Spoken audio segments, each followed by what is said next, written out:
Hey, welcome to Kaspa Daily Pulse. Here's what the Kaspa community's been buzzing about today. First up, one of the biggest conversation threads was all about trading discipline, risk management, and whether people are actually learning from past mistakes.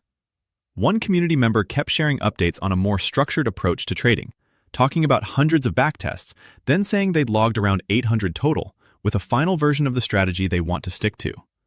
They also mentioned a profit factor of about 2.07, 3 winning trades in a row, and one trade closed at roughly 10% profit. The vibe around that was really interesting. Some people were supportive, saying, "Good man," and praising the shift away from memecoin gambling, while others were still skeptical, warning that live trading and backtesting are not the same thing. So overall, the tone there was cautious optimism. The second big theme was frustration around actually buying crypto, and specifically how annoying the banking side still is. A bunch of people were venting about Canadian banks making it hard to move money onto exchanges to buy Kaspa. RBC came up a lot, along with BMO and Scotiabank, and there were comments about transfers being blocked, returned, or capped. One person said they were trying CIBC next, and another mentioned workarounds using Crypto.com because some exchanges request funds while others let you e-transfer directly. That whole section felt very real. Less hype, more, why is this still so hard? Another thing that stood out was actual building on Kaspa. Someone asked for feedback on an application they built, described as kind of Jira-like task management on Kaspa, with wallet login and functionality they wanted tested.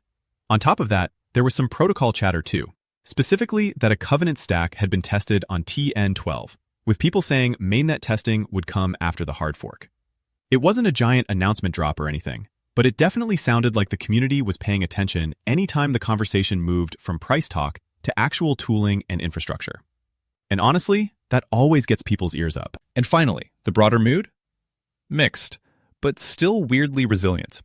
There was plenty of market is boring, still room to go down, and general bear market fatigue.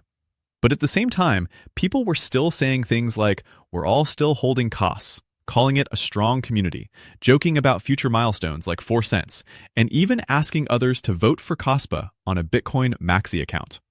So the sentiment today felt like this: tired, a little frustrated, but definitely not broken. That's it for today's Pulse. Let's see what tomorrow brings. Catch you then.